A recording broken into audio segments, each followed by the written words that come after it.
Fondation Jean Jaurès. Penser pour agir.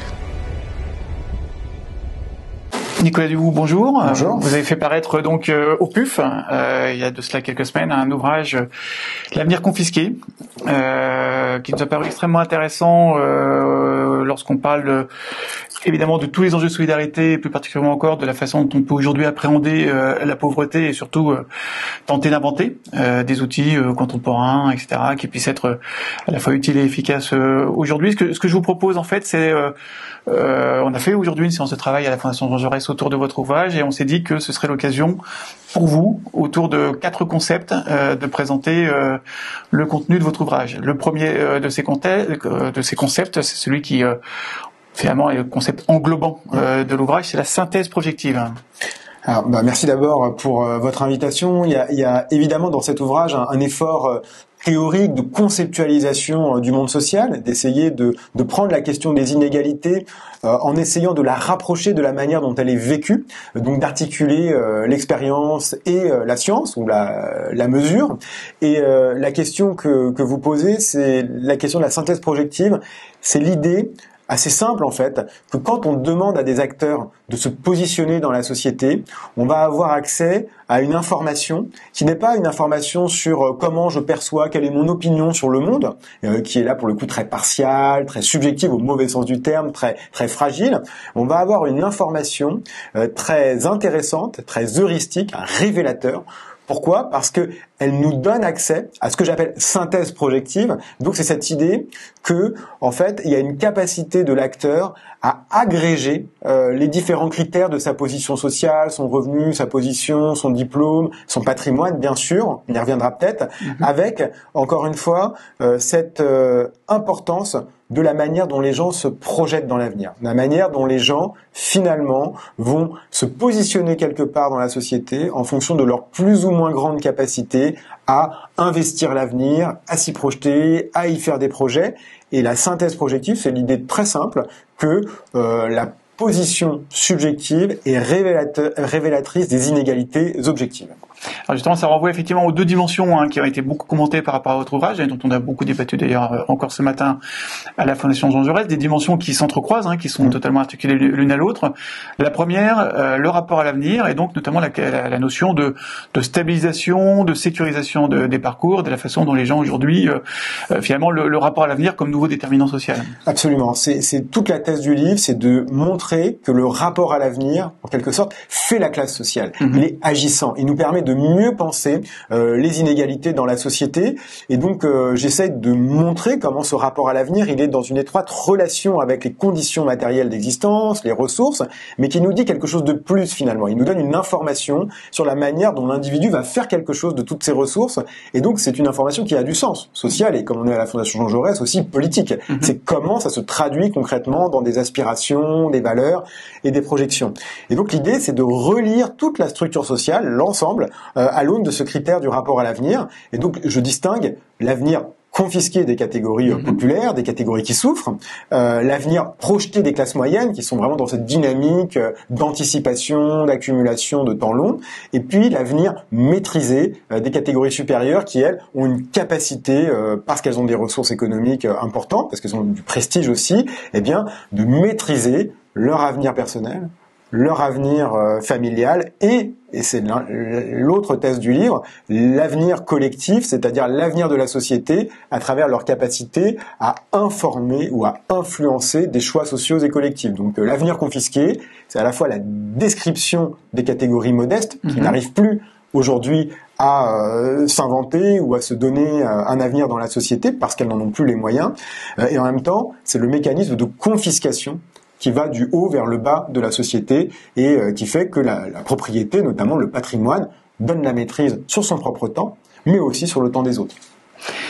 L'autre notion que vous avez beaucoup abordée dans l'ouvrage est une notion ancienne. Vous avez vous-même réinterprété un certain nombre de travaux de Bourdieu.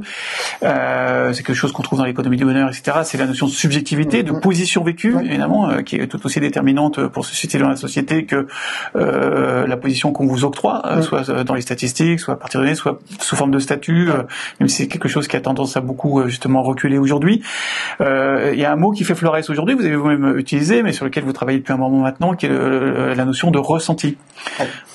L'idée de ressenti, elle est toute simple. C'est l'idée que, en fait, la manière dont on va vivre une expérience, une catégorie, ça peut être la température en météo, ça peut être son statut social, ça peut être la pauvreté, ça peut être l'insécurité. En fait, le ressenti va nous donner une information qu'il faut évidemment contextualiser, qu'il faut comprendre, qu'il faut mettre en relation avec un état du monde. Il ne faut pas la prendre pour argent comptant, si je pourrais dire. Mais néanmoins, l'idée, c'est qu'elle nous met sur la voie de la compréhension, d'une meilleure compréhension des rapports sociaux.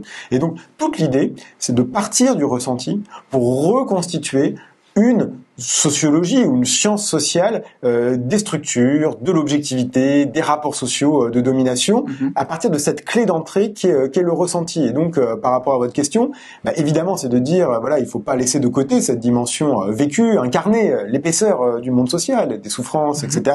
Mais il faut pas non plus laisser de côté la dimension de quantification, de mesure, de statistiques. Et pour moi, la démarche du livre, c'est vraiment d'articuler les deux et de montrer comment on peut lier la mesure et le ressenti, l'expérience et la science. Alors le ressenti, ça renvoie évidemment aux individus. Il y a une autre notion évidemment centrale dans toutes les analyses de la société, notamment au regard des solidarités, notion ancienne qui est celle de classe. On sait que ces jours-ci, je crois, sort l'ouvrage d'Agathe Cagé, Classe figée. On sait que c'est une lecture qui reste tout à fait pertinente. Vous l'avez vous-même utilisé dans votre ouvrage. Sous quel angle? Sous précisément l'angle de la capacité à se saisir de l'avenir, qui nous donne une information très intéressante sur le présent. En fait, la manière dont je me projette dans l'avenir, est-ce que je peux manger jusqu'à la fin de la semaine? Est-ce que j'ai un crédit sur 20 ans? Est-ce que je veux que un grand musée du monde porte mon nom pour que je laisse ma trace dans l'histoire? C'est toute cette gradation, en fait, des rapports à l'avenir qui nous dit quelque chose des rapports sociaux, qui nous dit quelque chose des rapports de classe. Et donc l'idée, c'est vraiment, et c'est des vieux débats, déjà Marx, en son temps, parlait de la classe pour soi, qui a une dimension subjective, et la classe en soi, qui est le sac de pommes de terre, comme il décrivait la paysannerie française en 1848. Et donc l'idée, c'est de jouer sur la subjectivité comme un indicateur de la position de classe, et surtout de pas opposer les deux termes, mais de bien montrer que la subjectivité nous donne accès aux rapports sociaux dans lesquels on est, et notamment à cette position de classe. Mais je dirais, c'est aussi un laboratoire, c'est un programme de recherche, cet ouvrage, et donc c'est un laboratoire aussi pour saisir d'autres types de rapports sociaux, les rapports de genre, les rapports entre les femmes et les hommes, les rapports entre les groupes minoritaires et majoritaires d'un point de vue ethno-racial. Voilà, c'est de donner un peu aussi une méthode pour appréhender, pour affiner la compréhension des rapports sociaux. Toute dernière question, bien évidemment ce type d'ouvrage, l'ensemble de vos travaux et vos activités de façon générale appellent à des déclinaisons. Est-ce qu'on en tire un certain nombre de conclusions en termes de politique publique, de solutions, etc. L'une des solutions portées depuis beaucoup de temps déjà maintenant par la Fondation Jean Jaurès, c'est le revenu de base, le revenu d'autonomie. Est-ce que en deux mots, vous pourriez donner un écho en fait entre votre ouvrage et ce qu'est pourrait être demain ce revenu d'autonomie? L'idée clé du livre, c'est de dire, en termes de traduction politique, c'est pas formulé dedans, mais c'est une déclinaison logique, une implication logique, c'est qu'il faut bien sûr travailler sur la correction des inégalités, mais l'objectif fondamental, c'est autant que de résorber les écarts, c'est de procurer une forme de sécurité, de stabilité aux catégories notamment les plus modestes, mais de manière générale à toute la société pour qu'elle puisse embarquer dans un projet collectif porteur et satisfaisant. Et donc de ce point de vue-là, le revenu d'autonomie, c'est quelque chose qui véhicule des idées avec lesquelles je suis en parfait accord, notamment sur la stabilité temporelle dans l'accès à un revenu, la protection contre l'aléa et de l'existence, contre les fluctuations, les variations qui peuvent être dans l'emploi, dans la sphère familiale, etc. Et donc, c'est de procurer des ancrages qui aujourd'hui, on le sait, dans l'évolution des protections sociales, sont de plus en plus fragilisés. Parfait. Merci beaucoup Nicolas Debout. Merci infiniment, Thierry Germain.